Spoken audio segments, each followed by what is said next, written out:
মাননীয় স্পিকার, আপনাকে আবার এখানে ফেরত পেয়ে আলহামদুলিল্লাহ।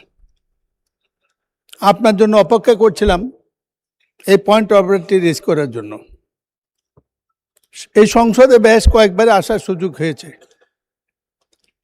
গত 14 তারিখে বাজেট বক্তৃতার প্রথম দিনেই আমার বক্তব্যের শুরুতে একটি গল্পকে কেন্দ্র করে আপনার আসন থেকে আমার বক্তব্যের কিছু অংশ এক্সপান্স করেছিল।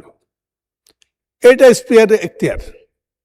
যার বক্তব্য এক্সপান্স করা হয়েছে তারও জানার অধিকার আছে কোন শব্দটি অসংসদীয় যেটা এক্সপান্স করেছে, সেটা আমি জানতে পারি নাই। আর এক্সপান্স হওয়ার পরে এটা নিয়ে সংসদে কোনো কারো পক্ষের আলোচনা হওয়ার সুযোগ নাই। যিনি যারটা এক্সপান্স তিনি জানতে পারেন, জানতে চাইতে পারেন, নোটিশ দিতে পারেন। আমার খেলায় সেই ব্যাপারটি হয়নি। আপনি এরকম নামাজের বিরতি দিয়ে দিয়েছিলেন। নামাজের বিরতির পরে আমার এই বক্তব্যকে কেন্দ্র করে সম্মানিত কোনো সংসদ সদস্য বলেছেন আমি মানবতা বিরোধী আচরণ করেছি, আমি বর্ণ বৈষম্যবাদী।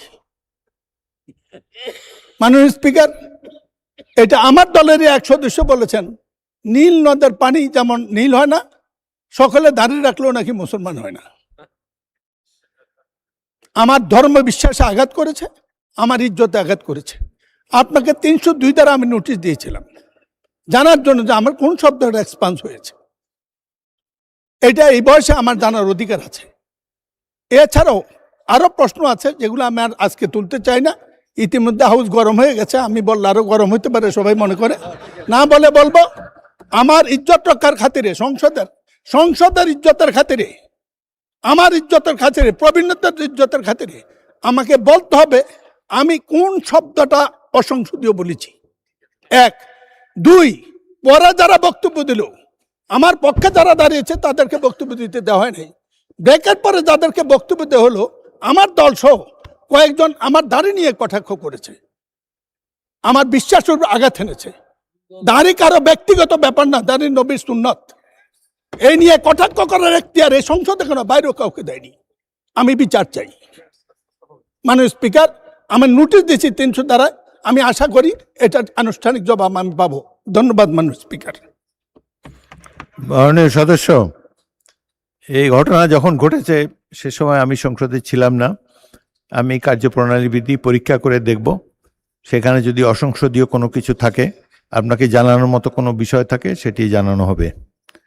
তবে মাননীয় সংসদ সদস্যবৃন্দ, আমি কিন্তু সংসদের ভবিষ্যৎ নিয়ে কিছুটা চিন্তিত। আজকে যেইভাবে একে অন্যকে কথা বলার ক্ষেত্রে বাধা দেওয়ার প্রচেষ্টা লক্ষ্য করেছি, এটি সংসদের জন্য কোনো ভালো লক্ষণ নয়। অনেক কষ্টের পর গণতন্ত্র অর্জিত হয়েছে। এই গণতন্ত্র যাতে বহাল থাকে সেজন্য সংসদের প্রতিটি সদস্যের দায়িত্ব এখানে রয়েছে। এবং আমি আপনাদেরকে আবারও বিনীতভাবে অনুরোধ করব, আপনার রুলস অফ প্রসিডিওরটা একটু পড়েন। স্পিকার যখন বলে প্রতিটি সদস্য নিজের আসনে বসতে হবে, এই আইন, এই রীতি যদি আপনারা ভঙ্গ করেন বা না মানেন, তাহলে সংসদ কিন্তু বেশি দিন চলবে না। আপনাদের সবাইকে ধন্যবাদ। এখন আমি আসরের নামাজের জন্য আধা ঘন্টা বিরতি দিচ্ছি।